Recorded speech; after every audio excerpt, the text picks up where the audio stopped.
படத்தை திறந்து வைத்து உரையாற்றிய எங்களுடைய மரியாதைக்கு மதிப்புக்குரிய மாண்புமிகு ஐயா திருச்சி மாவட்ட தலைவர் ஆரோக்கியராஜ் அவர்களே, இந்த நிகழ்ச்சியிலே தலைமை பொறுப்பை ஏற்று நடத்தி கொண்டிருக்கின்ற எங்களுடைய லால்குடி மாவட்ட தலைவர் மாண்புமிகு அன்புராஜ் அவர்களே, மற்றும் எங்களுடைய காப்பாளர் ஐயா மாண்புமிகு ஆல்பர்ட் அவர்களே, மற்றும் கழகத்தினுடைய அன்பு உறவுகள் அனைவருக்கும்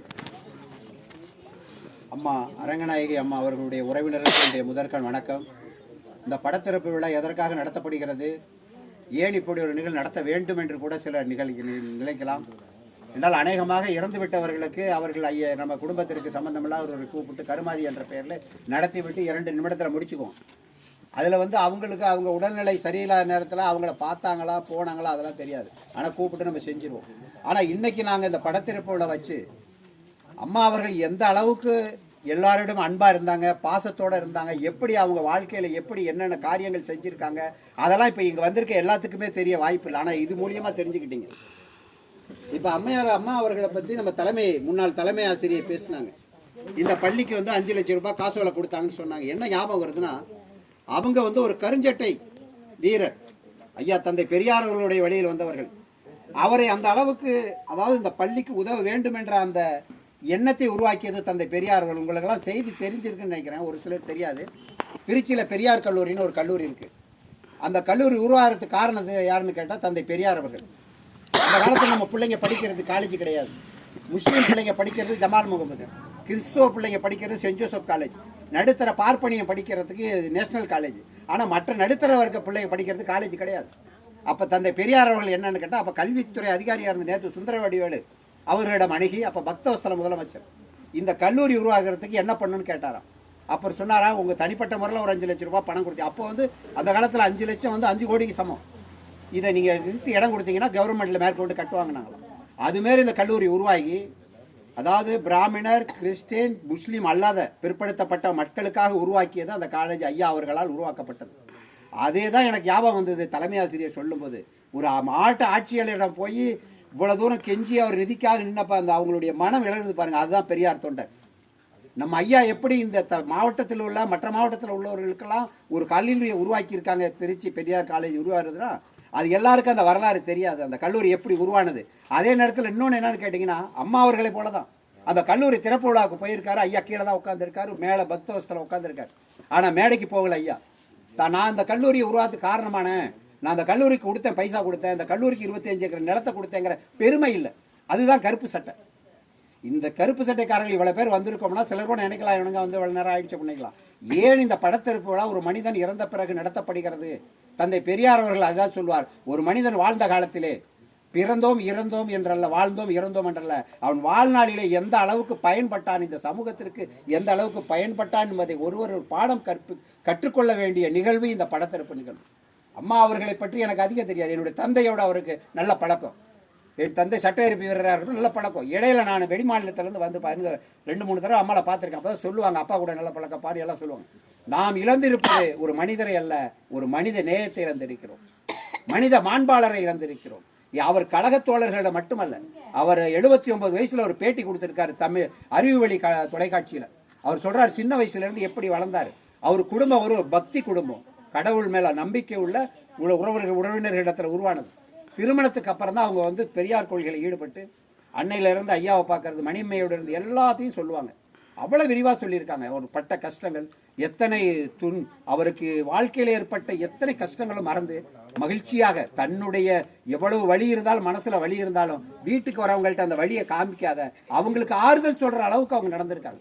இப்போ தோழர்கள்லாம் சொல்கிறத நினைக்கும் போது அவங்க மனசில் எந்த அளவு பாதிக்கப்பட்டிருக்க, கணவனை இழந்து பிள்ளைகளை இறந்து எந்த அளவுக்கு இருந்தாலும் கூட உறவுகளை அனுசரித்து, கொள்கையாளர்களையும் அனுசரித்து, ஒரு மனிதநேயமிக்க ஒரு மாமனிதரை நாம் இழந்திருக்கிறோம் என்பதுதான் இந்த நேரத்தில் எடுத்துக்கூற வேண்டிய நிகழ்வாக இருக்கிறது. தந்தை பெரியார்களுடைய வழிவந்த நாங்கள் எல்லாம் மனிதநேயத்தோடு இருப்பதற்கு காரணம் எங்கள் ஐயாவுடைய கொள்கை. இப்போ அரங்கநாயகி அம்மா அவர்களிடத்தில் நாம் கற்றுக்கொள்ள வேண்டியது என்றால் மனித நேயம். ஏதோ வந்தாங்க இறந்துட்டாங்க வயசாகிடுச்சு, அப்படி அல்ல. அவருடைய வாழ்க்கையில் இந்த மன்னச்சனில் உள்ளவங்க எந்த அளவுக்கு சேவையாற்றியிருக்காங்க. அவர் இடத்துல போனேன்னா முதல்ல கேட்குற கேள்வி, நானே வரப்போ என்ன கேட்பாங்கன்னா, என்னப்பா தம்பி பிள்ளைங்க எத்தனை இருக்காங்க, படிக்க வச்சிங்களா? ஐயா தந்தை பெரியார் இடத்துல போகிறப்ப பெரியார் என்ன கேட்பாருன்னா, எத்தனை பிள்ளைங்க உனக்கு? படிக்க வச்சியா, பொம்பளை பிள்ளைய படிக்கிறாங்களா, இதான் கேட்பாங்க. அதே போல் அரங்கநாய மரத்தில் வந்தோன்னே பிள்ளைங்க எத்தனை என்ன படிக்கிறாங்க, நல்லா படிக்க வை, பிள்ளைங்க எதிர்காலம் கல்வியில் தான் இருக்குது. அப்படி எல்லாத்துக்கும் அறிவுரை சொல்லக்கூடிய ஒரு அறிவார்ந்த ஒரு பகுத்தறிவாளர் மனித நேயத்தை நாம் இழந்திருக்கிறோம். இந்த நேரத்தில் நான் வருத்தப்படுறதை விட அவங்க விட்டு சென்ற பணி, அவங்க தொடர்ந்து நடத்தி அந்த மனித நேயமிக்க செயல்பாடுகள், இந்த சமூகத்துக்கு ஒரு ஆற்றி இருந்த அந்த செயல்பாடுகளை அவருடைய பேர பிள்ளைகள் தொடர வேண்டும். நீங்கள் கருப்பு சட்டை போடணும், திராவிட கழகத்தில் இணைச்சிக்கணும்னு சொல்லலை. அவர் செயல்படுத்தி அதை முறைப்படி செயல்படுத்தி அவருக்கு பெயர் சேர்க்க வேண்டும். இன்றைக்கு வாழ்ந்து கொண்டு இருக்கிறார். நேற்று ஜோசப் ஆஸ்பத்திரியில் கண் எடுத்துகிட்டு போனாங்க. இந்த உடல் உறுப்பு தானங்கிறது எதுக்கு கொடுக்குறோம்? சில பேர்த்தோட வருத்தமாக இருக்கும். அன்றைக்கு கூட பேசுகிறேன், இவங்க அதை எழுதி வைக்காட்டி கூட நம்ம முறைப்படி செஞ்சுட்டு போயிடலான்னு கூட நினச்சிருப்பாங்க. கிடையாது. வாழ்ந்தது பலருக்கு உதவியாக வாழ்ந்தோம், இறந்த பிறகு பலருக்கு உதவியாக இருப்போம் என்ற அந்த மனித நேயமிக்க பண்பு தான் அவங்கள அந்த அளவுக்கு. இன்னைக்கு பாருங்க, 3 நாள் ஆச்சு, நேற்று போய் பேரன் பார்த்துட்டு வந்துட்டாரு. இன்னைக்கு அவங்க தலைமை ஆசிரியர் பார்க்க போறாங்க. பார்க்கலாம், 1 வாரத்துக்கு பார்க்கலாம். அதான் உடல் தானம். நேற்று அவங்க ஆரிய முறைப்படி பார்ப்பன முறைப்படி செஞ்சுன்னு எரிச்சு சாம்பல் ஆகிட்டு முடிஞ்சு போச்சு, பார்க்க முடியாது. ஒவ்வொருவரும் நாம் உடல் தானம் செய்யணும். ஏன்னா இன்னைக்கு கண்ணை எடுத்துக்கிட்டு போய் அங்கேயே சொல்லிட்டு தான் போனாங்க. 2 மணி நேரத்தில் 2 பேத்துக்கு இந்த கண்ணை வைக்கிறோம் அப்படின்னாங்க, சொல்லிட்டு போனாங்க ஆஸ்பத்திரியில். மறையவில்லை, அவங்க இந்த சமூகத்தை பார்த்து கொண்டு இருக்கிறார். அந்த கண்ணு 2 பேருக்கு பொறுத்திருக்காங்க. அந்த 2 கண்ணால் இந்த சமூகத்தை அரங்கநாயகி அம்மாள் வாழ்கிறார். அது மட்டுமல்ல, மருத்துவக் கல்லூரியில் அவர் உடையை கொடுத்துருக்கோம். அந்த உடல் மருத்துவம் படிக்கக்கூடிய மாணவர்களுக்கு பயன்படுது. தன்னால் வாழ்ந்தது எரிச்சிட்டு போகிறதுக்கல்ல, அவர் இன்னும் வாழ வேண்டும் என்பதற்காக உடல் தானம் செய்யுங்கள். உடல் தானத்திற்கு எல்லோருமே தன்னுடைய மனதிலே சிந்தித்து உடல் தானம் செய்ய வேண்டும். நாம் வாழ்ந்தும் பலருக்கு வாழும்போது நாம் பலருக்கு உதவியாக இருந்தோம், இறந்த பிறகும் பிள்ளைகளுக்கு உதவியாக இருப்போங்கிறத சபதம் எடுத்துக்கணும். அதாவது திராவிட கழகத்தை பொறுத்தவரை மனித நேயம், மனித மாண்பு, மனிதர்களுக்கு நல்வழி காட்ட வேண்டும், பிள்ளைகளை பேரெடுக்க வேண்டும், நாளைக்கு வரக்கூடிய சமுதாயத்துவம் நல்ல ஒரு சிந்தனையாளர் உருவாக்க வேண்டும் தான் எங்களுடைய கொள்கை. அதை தான் இன்றைக்கு இது படத்திறப்பு நிகழ்ச்சி என்ற ஒரு நிகழ்ச்சியை ஏற்பாடு செய்து, அந்த நிகழ்ச்சியிலே எங்களுடைய தோழர்கள் என்ன பணி செய்தார்கள், இந்த சமுதாயத்திற்கு எந்த அளவுக்கு பயன்பட்டார்கள் என்பதை உங்களுக்கு எடுத்துச் சொல்வதற்கான இந்த நிகழ்ச்சி. இப்படி இல்லாட்டி இவ்வளவு செய்திகளை நம்ம தெரிஞ்சிருக்க முடியாது. இந்த மகளிர் அதாவது பெண்கள் உயர்நிலைப் பள்ளிக்கு இந்த அளவுக்கு அவங்க சேவை செஞ்சுருக்காங்கிறது எனக்கே தெரியாது, சொன்னதுக்கு அப்புறம் தெரியும். அப்போ தான் பெரியார் கல்லூரியுடைய வரலாறு எனக்கு ஞாபகத்துக்கு வந்தது. அப்போ இன்னும் அறியாத செய்திகள் நிறைய இருக்கலாம். அது உங்கள் குடும்பத்தில் இருக்கவங்களுக்கு தெரியும்.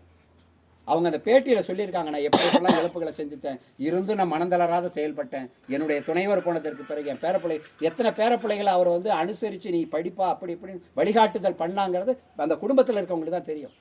என்னை பாட்டி எந்த அளவுக்கு உற்சாகப்படுத்துகிறாங்க, நேர்வழியில் எப்படி செயல்பட தெரியும். நான் ஒன்று சொல்லி முடித்துக் கொள்கிறேன். பிறந்தோம், வாழ்ந்தோம், இறந்தோம் என்பதல்ல, வாழ்நாளிலே நாம் என்ன செய்தோம், வாழ்நாளிலே நாம் யார் யாருக்கெல்லாம் நாம் பயன்பட்டோம். அவர் கொடைவள்ளல் மட்டுமல்ல, அவங்க நிதி வந்தால் ஒரு வார்த்தை சொல்கிறாங்க, என்னை நம்பி அனுப்பிடுவாங்க கட்சிக்காரங்களை, வருவாங்க வீட்டுக்கு, ஆனால் இல்லைன்னு சொல்ல மாட்டேன், வந்தால் என்னால் முடிஞ்ச ஒரு 100 ரூபாய் கொடுத்தாவது தான் அனுப்புவேன் அப்படின்னாங்க. அவங்க பணத்தில் மட்டும் உதவி செய்யவில்லை, குணத்திலும் உதவி செய்திருக்கிறார், மனத்தால் உதவி செய்திருக்கிறார். வீட்டுக்கு வருவர்களை அன்போடு வரவேற்று பாசத்தோடு அவர்களை அரவணைத்து மகிழ்ச்சியாக அனுப்பியிருக்கிறார். ஒரு மனித நேய மாண்பாளரை இறந்திருக்கிறோம்.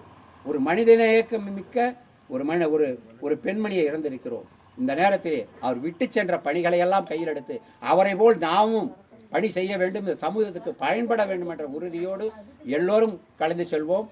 ஆனால் அவர் என்றும் அவர் மறையவில்லை, வாழ்ந்து கொண்டிருக்க, உடலால் மறைந்தாலும் அவர் நம்முடைய உள்ளத்திலே குடிகொண்டிருக்கிறார். இந்த சமுதாயத்தில் அவர் 2 கண்களால் நம்மை பார்த்து கொண்டிருக்கிறார். ஏதோ ஒருவரத்தில் யாருடைய உடலிலாவது அவர் இருந்து பார்த்து கொண்டிருக்கிறார். இன்றும் வாழ்வார், என்றும் வாழ்வார், என்றென்றும் எங்கள் மாவட்ட கழகத்தில் அவர் வாழ்ந்து கொண்டிருக்கிறார்.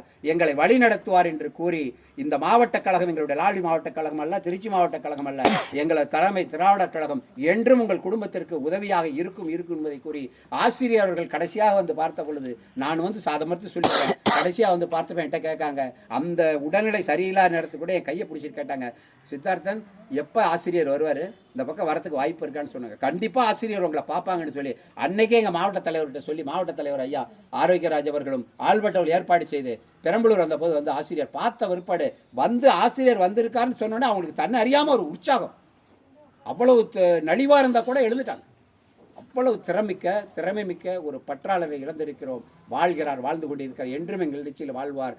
அவரை பின்பற்றி உடல் தானம் செய்வோம், பலருக்கு உதவியாக இருப்போம் கூறி இந்த நல்ல வாய்ப்புக்கு நன்றி கூறி விடைபெறுகிறேன். நன்றி, வணக்கம்.